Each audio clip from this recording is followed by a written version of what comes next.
Hello everyone. तो आज मैं लेकर आई हूँ एक नया क्वेश्चन जो कि है मोशन इन स्ट्रेट लाइन से। तो क्वेश्चन बोला हुआ है object is moving on hexagonal path of side L.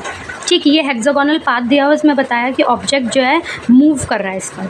ठीक, तो ये कुछ मोशंस दिए हुए हैं कि ए से बी पर जाने पे क्या डिस्टेंस होगा, क्या डिस्प्लेसमेंट होगा, ऐसे ही ए से सी पर जाने पे क्या होगा, ए से डी पर जाने पे क्या होगा, ये सब पूछा हुआ है। तो इसके लिए मैं आपको एक एग्जांपल देकर समझाती हूँ कि पहले डिस्टेंस और डिस्प्लेसमेंट क्या होता है। ठीक है, मान लो ये क्या है, ये आपका होम है, ठीक, यानी घर है आपका।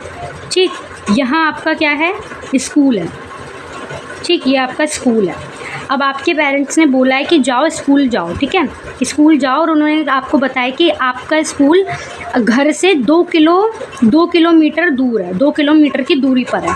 अब उन्होंने सिर्फ इतना बताया। अब उन्होंने कहा कि घर से 2 किलोमीटर चलोगे तो क्या आ जाएगा, तुम्हारा स्कूल आ जाएगा।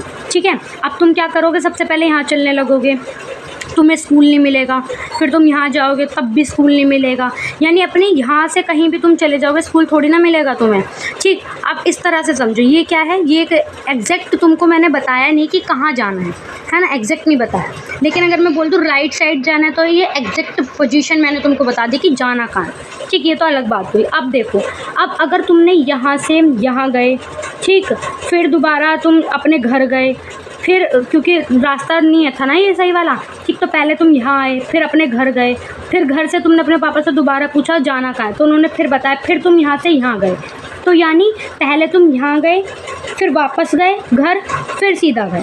तो ये टोटल जो तुम चले हो, जितना कदम चला है, मान लो अगर तुमने टोटल 200 कदम चले हैं, तो वो टोटल कितना, वो क्या बताएगा, तुम्हारा डिस्टेंस बताएगा। लेकिन एक्चुअल में तुमने क्या किया, एक्चुअल में तुमने अपनी पोजीशन चेंज करी। कैसे, सीधा होम से स्कूल पे गए, है ना, होम से स्कूल पर गए।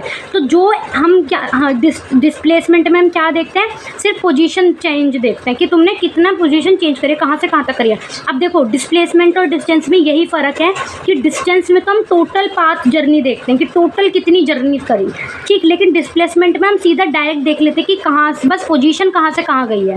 तो यानी पोजीशन मेरी सीधा यहाँ से यहाँ गई है, तो यानी ये होगा मेरा डिस्प्लेसमेंट, सिर्फ इतना, ये वाला काउंट नहीं किया जाएगा। ठीक, जैसे भाई समझ लो, जब हम पढ़ाई करते हैं, ठीक है, जब हम पढ़ाई करते हैं तो कितनी हम मुश्किलों का सामना करते हैं, क्या क्या नहीं फेस करते, तो वो सब क्या है, वो सब थोड़ी ना कोई देखता है। वो सीधा जो रिलेटिव्स होते हैं वो क्या देखते हैं, सीधा देखते हैं कि बच्चा कुछ बन गया, है ना, तो सीधा जो हम देख लेते हैं वो क्या हो गया, वो डिस्प्लेसमेंट हो गया। लेकिन जो जो हमने फेस की, डिफ़िकल्टी फेस की, है ना, हर एक पाथ जो हमारी जर्नी रही है, वो क्या हमारा डिस्प्लेसमेंट है। अब देखो, बात करते हैं इसकी। अब मान लो ये है, पहले ये हमें पूछा हुआ है ए से बी पर, तो अब ये साइड एल बताया हुआ है, यानी सारी साइड क्या है, एल एल है। ठीक है, एल दी हुई। अब देखो, ये मूव किया, यानी ए से बी पर कितना मूव किया, एल मूव किया, तो डिस्टेंस भी यही और यहाँ पर डिस्प्लेसमेंट भी यही होगा, एल ही होगा। लेकिन अब ए से सी पर देखो, ए से सी पर वो पहले ऐसे गया, फिर ऐसे गया, तो ये क्या है, ये हम इसका पूरा डिस्टेंस देख रहे हैं कि पहले वो ऐसे गया, फिर ऐसे गया। लेकिन सीधा डिस्प्लेसमेंट निकालने के लिए हम डायरेक्ट इसको कैसे सॉल्व करेंगे, डायरेक्ट इसको ऐसे जोड़ दें, क्योंकि पोजीशन चेंज देखते हैं ना, मैंने बताया डिस्प्लेसमेंट में हम क्या देखते हैं, पोजीशन चेंज। तो ए पोजीशन से सी पोजीशन पर गया है, ठीक है, तो यही क्या होगा, मेरा डिस्प्लेसमेंट होगा। अब इसको कैसे निकालेंगे वो समझते हैं। तो सबसे पहले यहाँ पर देखो, इस वाले बॉक्स में आपने ये भर लिया। अब देखो, ए से ए पर, यानी ए से पूरा घूम घाम के वो यहाँ आ गया, तो कितने एल किया, 1 2 3 4 5 6, यानी 6 एल उसने मूव किया। तो ये क्या हो गया, 6 एल, तो इसका डिस्टेंस हो गया। लेकिन डिस्प्लेसमेंट क्या होगा, वो ए से निकला और वापस ए पर आ गया, तो यानी डिस्प्लेसमेंट क्या हुआ, 0। डिस्प्लेसमेंट कुछ हुआ ही नहीं, क्योंकि पोजीशन चेंज हुई नहीं है, जहाँ पर निकला था, जहाँ से निकला था वहीं आ गया। ठीक है, ऐसे देखते हैं। तो ये दो तो सिंपल थे, ये कर लिए। अब ये डिस्टेंस वाला सिंपल है, इसको कर लेते हैं पहले, फिर निकाल के बताते हैं डिस्प्लेसमेंट। अब देखो, ए और सी के बीच का डिस्टेंस क्या होगा, 1 और 2 एल, तो यानी 2 एल।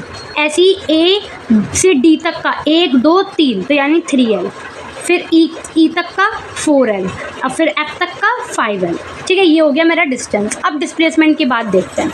अब देखो, डिस्प्लेसमेंट में सबसे पहले तो यहाँ देखो, मेरा ये दिया हुआ है हेक्सागोनल पाथ में, इसको यहाँ दोबारा बनाती हूँ। ठीक है, यहाँ देखो,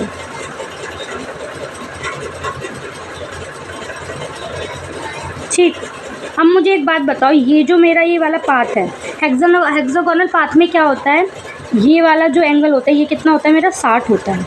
और अगर ये 60 है तो ये कितना होगा 120 होगा। स्ट्रेट लाइन कितनी होती है 180 की, तो कैसे निकालते हैं, ये 60 है तो ये 120 होगा।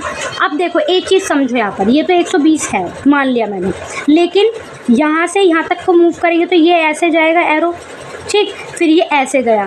जब हम वेक्टर पढ़ा था, वेक्टर में आपने पढ़ा होगा कि वेक्टर में क्या होता है, कभी भी हेड और टेल आपस में नहीं मिलते, या तो हेड हेड होगा, या तो इस तरह से होगा, इस तरह से, या टेल टेल होगा, या टेल टेल होगा। लेकिन ये कैसा है, ये एक तो हेड हेड आ रखा है और दूसरा टेल आ रखा है, तो यानी ये नहीं होगा। तो हम क्या करते हैं, हम इस पूरे वेक्टर को आगे मूव करवा देते हैं, पैरेलली मूव करवा देते हैं। तो कैसा बन जाता है, ऐसे करके ऐसे आ जाता है, ये आगे मूव कर जाता है। तो इसलिए हम इसको मान के चलते हैं कितना है 60 डिग्री। अब ये कितना है 120। अब देखो ये 120 ये 60। अब यहाँ पर मैंने सेंटर मान लिया, सेंटर से अगर मैं इसको ऐसे करूँ ऐसे, ठीक, तो ये कितना होगा, अगर ये 120 था तो हाफ कर दिया तो कितना हुआ ये वाला एंगल 60। ऐसे यहाँ पर कुछ होगा, जैसे मैंने यहाँ पर निकाला ऐसे तुम यहाँ पर निकाल लेना, तो ये भी 60, ये दोनों 60, तो ये क्या होगा ये भी 60। और ऐसा कहाँ होता है इक्विलेटर ट्रायंगल में, यानी इक्विलेटर ट्रायंगल में क्या होता है, सारी साइडें क्या होती है 60 डिग्री की होती है। और जब ऐसा होता है इक्विलेटर ट्रायंगल में तो साइड क्या होती है इक्वल होती है। अगर ये एल है तो ये भी एल, तो यानी हमें पता चल गया इस वाले उसमें क्या होगा, इस सेंटर मान के ये सारी साइड्स क्या होंगी एल एल होंगी, एल एल होंगी। यहाँ पे एल, इसको भी एल मान लो, इसको भी एल, और ये भी एल होगा। अब देखो, अब एक चीज़ और हमारी इजी हो गई, ए से डी तक का देखो, ए से डी तक में कितने एल हैं 1 और 2, यानी 2 एल हैं। तो ये हो गया ए से डी तक का 2 एल, है ना।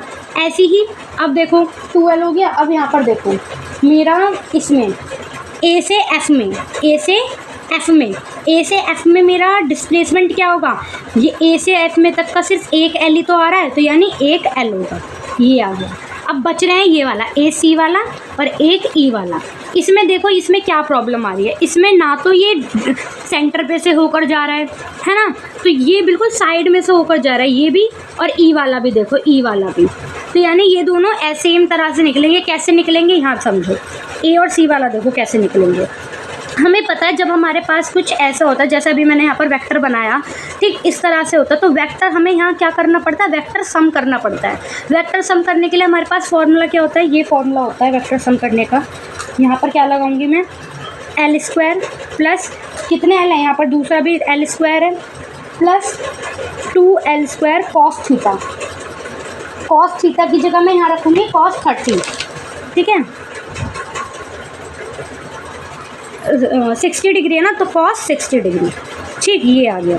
तो देखो कॉस 60 कितना होता है मेरा, हाफ होता है, तो हाफ यहाँ लिखूँगी, तो 2 से 2 कट जाएगा, बचा क्या, यहाँ पर 3l स्क्वायर बचे, यानी 3l स्क्वायर। इसमें से मेरा क्या होगा, इसमें से मेरा l जो है, l तो बाहर आ जाएगा, बचेगा क्या रूट में 3, तो यानी l√3।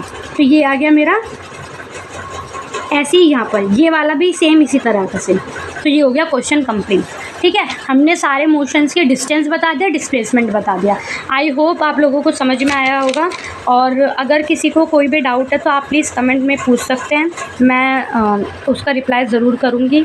And please like, share and subscribe to our channel. Thank you.